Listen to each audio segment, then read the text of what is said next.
struggling rancher, bought a girl labeled too wild for any man, unaware she was born to ride beside him.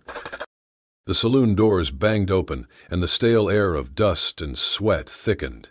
Men leaned on wooden beams, tankards in hand, their laughter punctuated by the hiss of whiskey poured into cracked glasses. Through the haze of tobacco smoke and low lantern light, they saw her. A wild thing dragged into the center of the floor, a young woman, hair tangled, eyes fierce, chin lifted as if daring the world to break her. They called her Tessa. She might have been 22. Her hands were bound behind her by rough rope, but her posture remained defiantly upright. She wore a faded work dress and worn boots, and dirt caked at her wrists. Her eyes, though, were bright, full of storm and fire. Hank McCord, old and bloated, stalked onto a table and pointed a shaking finger at her. His beer gut jutted out, his face flushed red with drink and pride. "This one," he shouted, his voice cracking over the din, "knows not how to cook nor to bow her head. Her tongue cuts better than a blade. She called me out in front of my hands. Anyone want to take a crack at taming her, go ahead. I sell her cheap. She ain't worth $1 to any man who knows how to teach a woman her place." The saloon erupted with laughter. A burly blacksmith took a long pull of his ale, slammed the glass down, and roared out loud, "Wild mare, that one. Who'd dare mount her?" Tessa's chest rose and fell, but she did not flinch. She stared at Hank, and her voice rang out, steady and clear. "You're the one who can't teach anybody anything, least of all yourself." The words hit like a whip. Hank stared, fuming. He leapt from the table before anyone could stop him and delivered a savage slap. Tessa, caught off balance, hit the ground hard. Dust spun around her like taunting spirits. Blood welled at her lip. Yet she did not cry.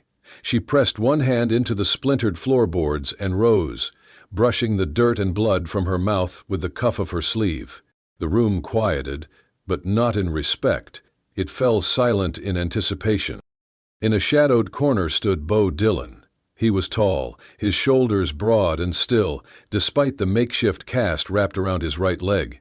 A carved walking cane rested against the bench at his feet.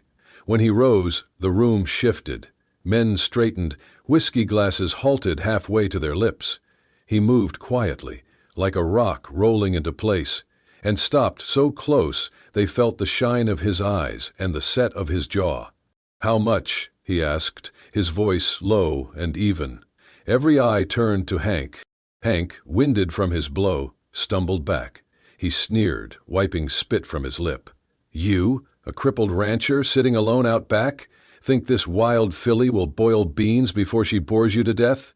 Bo did not blink. He reached into a worn leather pouch at his belt. The pouch opened with a crisp snap, and then a neat clink of silver coins rattled across the table, past whiskey boots and empty mugs, until they stopped at Hank's dirty hand. "I don't want someone easy to own," he said. "I want someone who's got fire." Time slowed. A man's laughter died halfway through a breath. For once, animosity held its tongue.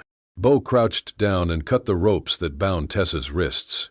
He helped her to her feet, steadying her with a firm hand at her elbow. They stood, facing each other, in the center of the saloon. She didn't smile, she didn't look grateful, but her eyes glowed with something like recognition. An ember sparked in the ashes. He didn't ask her name, she didn't volunteer one. He simply ushered her through the crowd, past the tables of still murmuring men. No one spoke. Some scowled, others watched, uncertain. As they stepped outside into the cool night air, Tessa raised her chin higher, the wind catching stray strands of her dark hair. She walked without looking back at the saloon's swinging doors, where laughter and curses had filled the walls scarcely a moment before. Behind her, beside her, Bo followed. He did not speak. He carried a lantern, its light steady in the dark, but his eyes were on her, the woman who would not bend. And though she would not say the words, something inside Tessa felt a shift, a realization that maybe this man too lived by his own rules, and would not ask her to silence hers. So she walked into the night beside a stranger who had seen her storm and offered something neither training nor ownership could provide. choice. The wagon creaked through the last bend of the dusty trail as dusk draped its silence over the plains. Tessa sat upright beside Bo, her arms crossed, her jaw clenched. Though free of rope, the weight of humiliation still clung to her like dust on her boots. She had not spoken a word since they left Red Hollow, nor had she asked where they were going. Bo's ranch stood at the edge of a shallow ridge, a modest spread of land lined with corral fencing and a weathered barn sagging at one end. His house was simple, 2 rooms and a loft, patched with care but bare of unnecessary comforts. He stopped the wagon, climbed down slowly with the help of his cane, and then turned to offer her a hand. She ignored it, jumped down herself, and followed him wordlessly toward the house. Inside, it smelled of cedar smoke and old leather. He showed her the loft by pointing. A wooden ladder led to a low-ceilinged space above the main room. "Bed's made, clean towel by the basin," he said gruffly. Then, without waiting for thanks, he turned and walked out, leaving her with nothing but the sound of the wind and her own breathing. That night, Tessa did not cry. She lay on the stiff mattress, staring at the rafters, listening to the horses shifting in the barn. She was used to strange roofs, cold floors, men with rough hands and cruel words. This one was different, too quiet, too clean, suspicious. At dawn, before the sun broke, she was up. She drew water from the pump, stoked the stove, and began sweeping the front porch. No one told her to. She just knew better than to leave things undone in someone else's house. By the time Bo opened the door, limping toward the barn, she had already started boiling water for coffee and was scrubbing a saddle near the fence. He paused, taking in the sight, then stepped over and dropped something on the porch rail, a pair of soft, worn leather gloves, small enough for her hands. "Do not act like you're hiding a crime," he said, not unkindly. "Work like you belong here." Tessa took the gloves. She said nothing, but something in her eyes shifted, a tiny crack in the walls she had built so carefully. That afternoon, as she chopped wood by the shed, she caught him watching her. Not judging, just watching. Her swing was practiced. She had done harder work, dirtier work. Chopping wood was almost a kindness. Bo returned to his chair by the fire, his cane leaning against the hearth. She brought him coffee. He looked up, surprised. "When?" he asked. She shrugged. "You paid for me." His jaw tightened. "I paid to get you away from McCord, not to own you." "Same thing to most folks." "Not to me." Silence filled the room again, but it was no longer the cold kind. That night Tessa lay in the loft, listening again. Not for danger, just for him, the sound of Bo shifting below, the groan of the fire settling, the quiet hush of wind outside. She did not trust him, not yet, but she no longer feared him. And for a girl who had spent her life fighting for every inch of breath and space, that was a beginning. The wind swept steady over the ridge that framed the ranch, sending dry sagebrush whispering along the fence lines.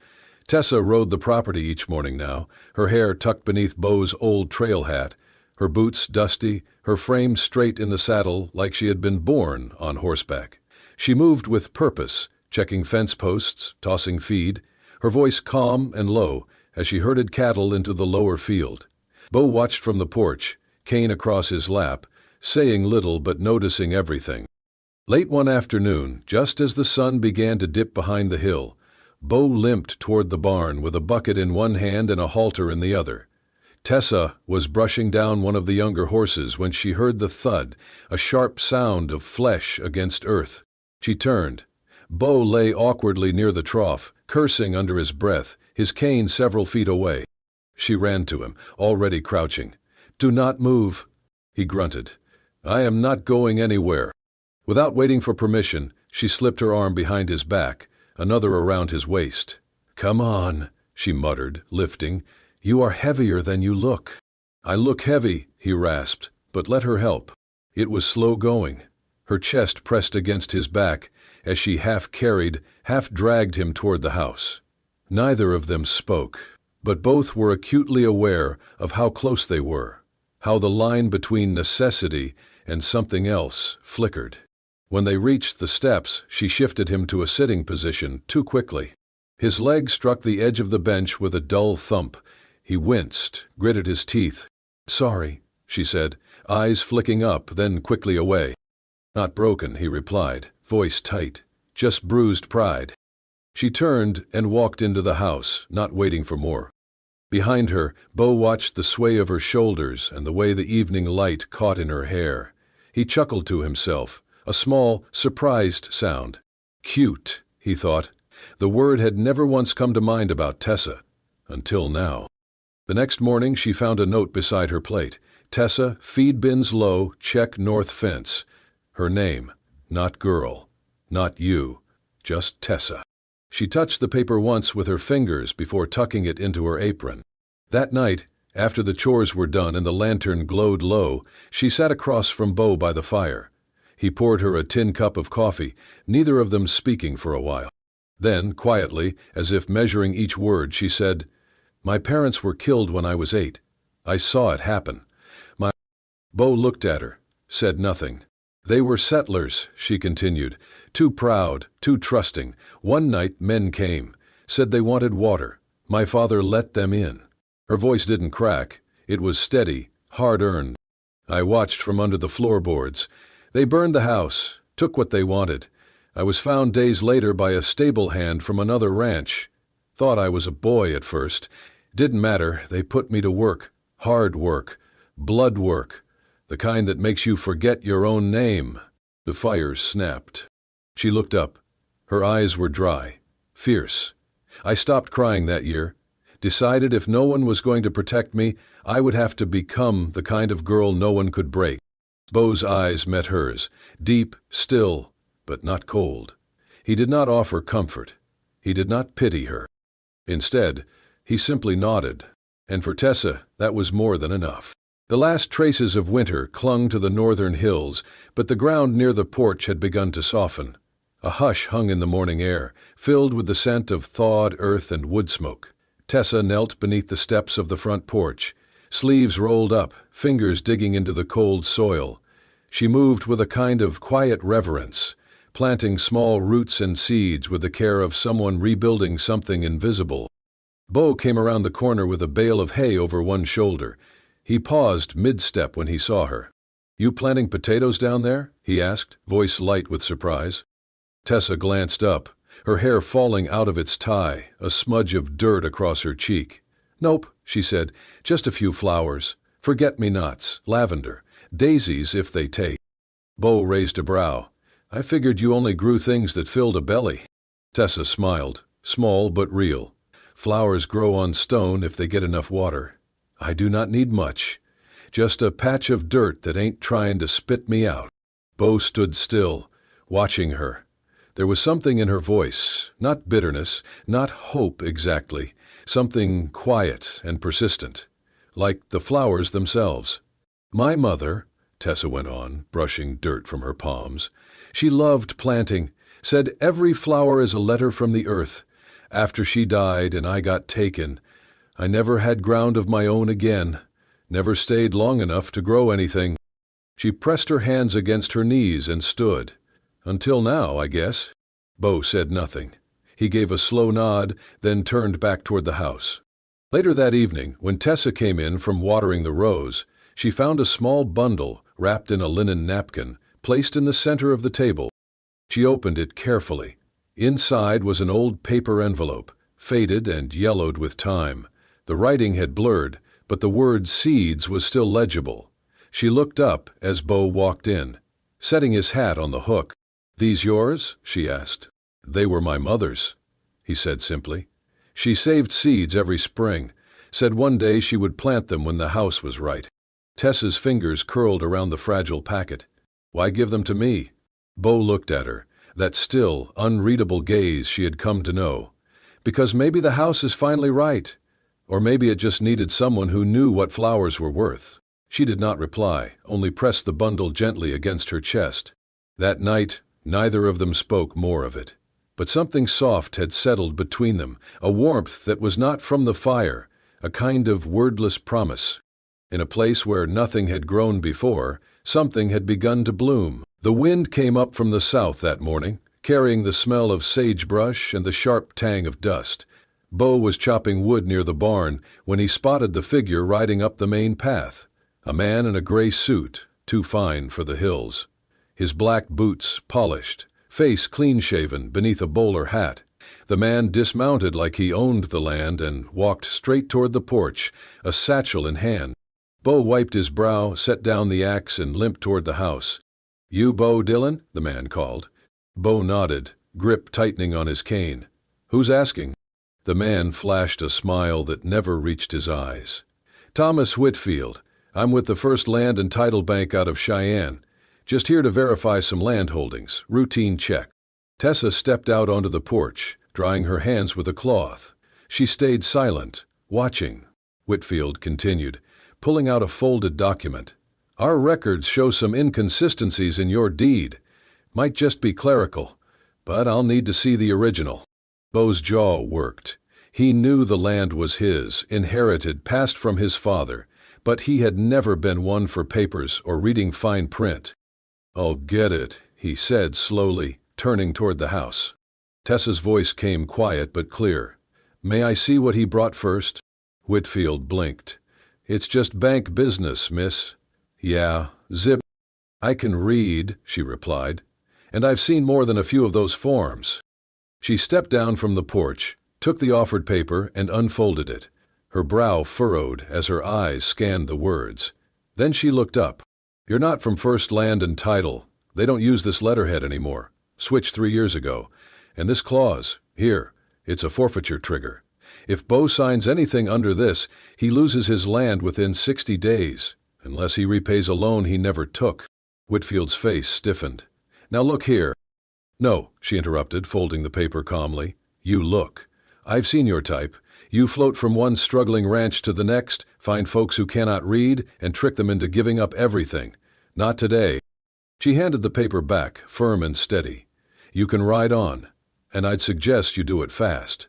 Whitfield glared between them, then gathered his satchel with a scoff. "Fine, but when this place folds, and it will, do not say no one tried to help." He turned on his heel and rode off, kicking up dust behind him. Bo watched him go, then looked at Tessa. "How did you know all that?" "I used to work at a ranch that lost everything because of men like him," she said softly. "I was just a girl, but I never forgot the words they used." Bo nodded slowly. "You're sharper than most men in suits I've met." Tessa shrugged, wiping her hands on her apron. "Funny, folks used to say I was too wild to teach, too mouthy to learn." He looked at her a long moment, something deep flickering behind his eyes. Then, quiet as the breeze, "Then they were fools." For a moment, neither spoke. The sky stretched wide above them, the wind curling around the porch like a whispered promise. Inside the house, the kettle began to whistle. Tessa turned to go, her steps easy. She did not need thanks. She had not done it for that. But Bo followed her in, and for the first time, poured 2 cups of coffee instead of 1. The lantern flickered low in the cabin kitchen, casting golden hues across the worn wooden table where 2 figures sat in the hush of evening. Outside, the Wyoming wind sighed through the grass and rattled the old shutters, but inside it was warm not just from the stove, but from the presence of 2 people who had slowly begun to lean toward something more than convenience. Tessa sat upright, sleeves rolled up to her elbows, face furrowed in concentration as she balanced the ranch ledger. Her hand moved steadily over the page, writing down feed costs, repairs, and purchases with surprising precision. A pencil was tucked behind her ear, and her hair, usually untamed, was tied back in a loose braid. Bo Dillon sat across from her, his long fingers tracing symbols burned into a leather-bound branding guide. His voice, low and steady, broke the quiet. "This one here," he said, pointing, "is Bar T. Belonged to a ranch south of Casper. Gone now." Tessa leaned in, examining the mark. "Looks like a hammer and nail." He grunted. "A brand's a story. Every one of these got a past, some good, some full of ghosts." She glanced up. "And what's yours say?" He held her gaze a moment too long, then looked back down. "Mine says Dillon, built by my father's hands, burned by mine, rebuilt slow." She didn't press further. Instead, she turned a page in the ledger. "You're 6 sacks short of grain for next month. You'll need to reorder." He looked at her, faintly amused. "You sound like a banker." "Maybe in another life," she murmured. "One where I had shoes that matched and someone read me bedtime stories." Beau's expression shifted, softened. "You're sharp with numbers." "Not something most folks ever appreciated," she said, dryly. "I once told a man his cattle count was wrong. He called me uppity and threw me out without pay. Then he was a fool." She blinked, surprised by the bluntness. Beau leaned forward, elbows on the table. "I've had more help from you in 2 months than from 3 hired hands last year. You fix fences, break horses, and keep this place from falling apart. And you do it without ever asking what's in it for you." She looked down, her fingers stilling over the ledger. "I never ask, because I never expect anything to last. I always thought if I learned enough, worked hard enough, someone might finally let me stay. But they never did. They always said I was too loud, too wild, too much." Beau's eyes locked on hers, serious and steady. "You're not too much. You're just more than they could handle." A silence stretched between them, not awkward but weighty with meaning. Then he spoke again, quieter this time. "Maybe people like you aren't meant to be kept. Maybe they're meant to be chosen." She looked up slowly, her expression unreadable. "Chosen?" He nodded once. "By someone who sees all of you, not just the pieces they want." Her voice caught a little when she asked, "Is that what you see?" He held her gaze. "I see someone who was born for more than what the world gave her." A blush rose to her cheeks and she looked away, unsure what to say. After a beat he added, with a small, tentative smile, "Do you mind if I call you Tess?" She turned back to him. "Tess? It's shorter," he said, shrugging slightly. "Softer, maybe. And I figured you deserved something gentle for once." She laughed softly, a surprised, quiet sound. "No one's ever shortened my name before. Usually they just shout it." "Well," he said, smiling, "I ain't shoutin'." She paused, searching his face, then nodded. "All right, Ted." He tapped the ledger lightly. "You missed a number on that last row." She rolled her eyes and leaned back over the book, the blush still faint on her cheeks. "I did not." "You did," he said, still grinning. They sat like that a while longer, the fire crackling, the prairie wind moaning in the distance. Two people who had never been taught how to belong, slowly beginning to find a way.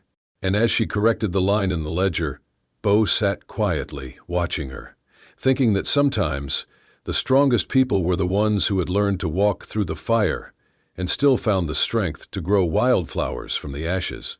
The morning was gray, the kind of quiet that sits heavy before a storm. Dew clung to the grass like tiny pearls, and the breeze was soft but restless. Tessa walked slowly across the pasture, a satchel slung over her shoulder, boots damp from the morning mist. Behind her, the ranch lay still, chimney smoking faintly, windmill creaking in the distance. She had left a note on the kitchen table, folded neatly beside Beau's coffee mug. 4 words, written in her small, straight script. "Thank you for letting me survive."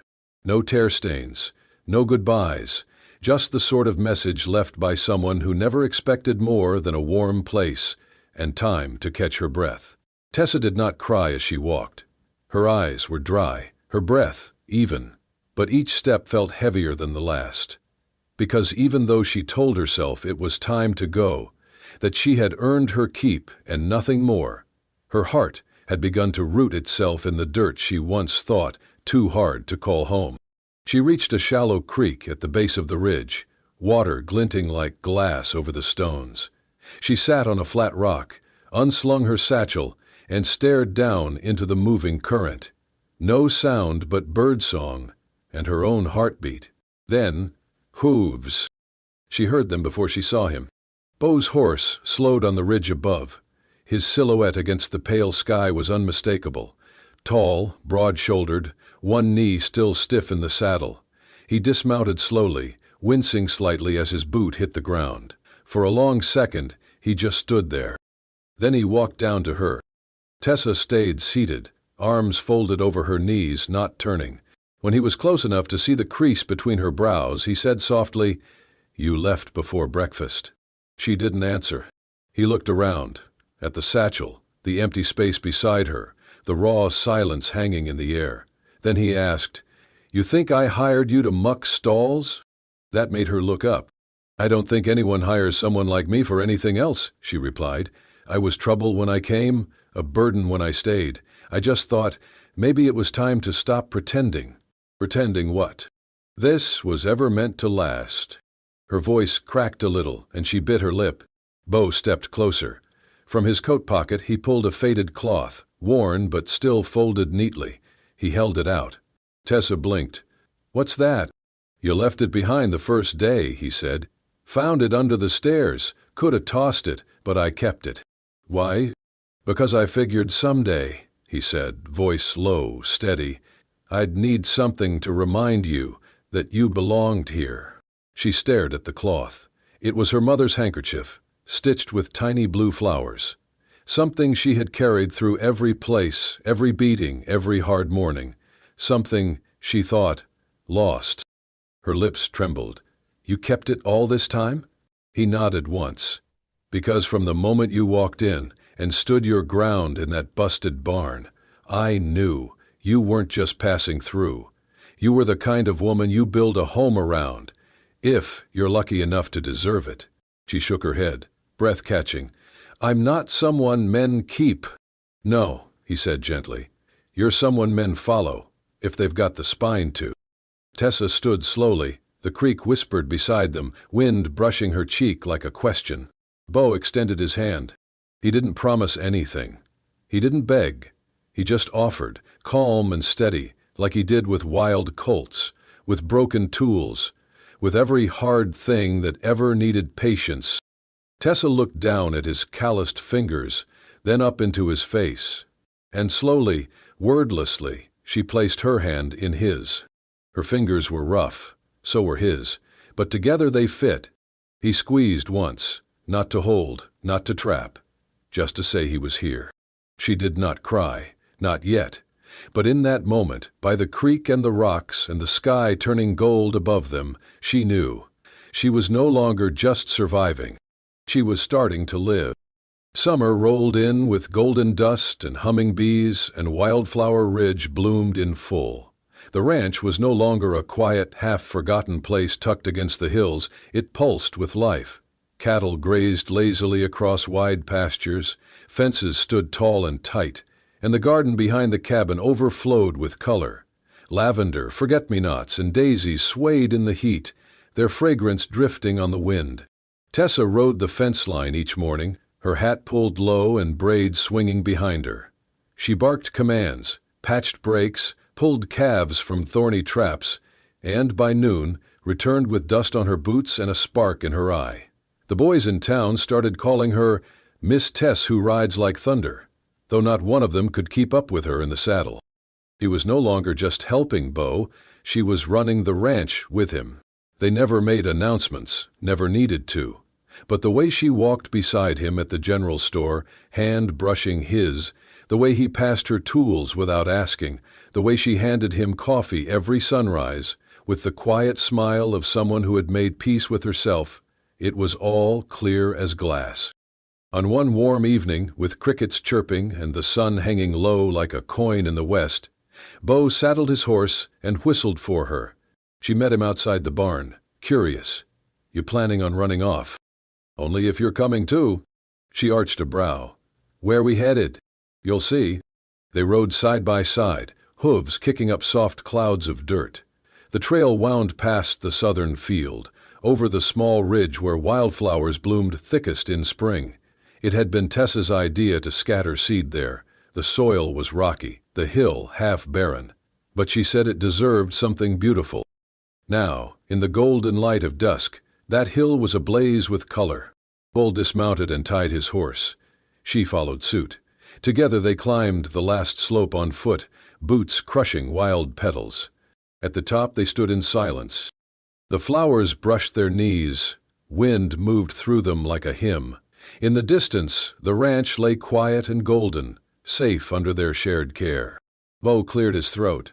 You said something once about how flowers can grow on rock. Tessa turned, curious. I did. He looked at her, steady and calm. Got me thinking, if flowers can grow on stone, maybe love can too. She didn't speak, just watched him, every wall inside her trembling but not falling. Bo took a slow breath. Where does it grow, Tess? Love, I mean. She blinked, then smiled softly. A smile full of everything she had been and everything she had become. In people, she said, who ain't afraid of where they came from, even when it hurt. His eyes dropped for a moment. Then he reached into his coat pocket. From it, he pulled a piece of leather, worn, curved with age. It was the old horse rein he had carried since boyhood, the first one he'd ever carved. And in the center, a single letter burned into it. T. I ain't got a ring, he said. Never figured I'd need one. He stepped closer and held it out. But this has followed me longer than any man or woman. Through war, through storms, it's the only thing I ever trusted to hold steady. Tessa stared at the strip of leather. Her throat tightened. I want it to follow you now, Bo said. If you'll let it. She didn't answer right away, just reached out, her calloused, sun-browned fingers brushing his. She took the leather, looped it gently around her wrist, then met his eyes. You didn't try to tame me, she whispered. No, he said. You're not a thing to be tamed. You just stood beside me. He nodded. That's the only way I want it, he said. Beside you. Always. They stood like that, long after the sun dipped behind the ridge. No vows, no preacher. Just flowers, wind, and two souls who had stopped running. From that day forward, folks didn't call it Dillon Ranch anymore. They called it Wildflower Ridge. Not just for the blooms, but for the woman who made them grow. Tessa rode beside Bo every day after, through storm, through sun, through every broken fence and every birth in the barn. And when strangers came and asked who ran the place, the townsfolk would say, She does. The girl no man could keep. But someone did? No, they'd reply, smiling. Someone chose her, and she chose him back. If that story touched your heart, if you felt the dust in the wind, the fire in her eyes, and the quiet strength of a man who chose not to tame, but to stand beside, then you're in the right place.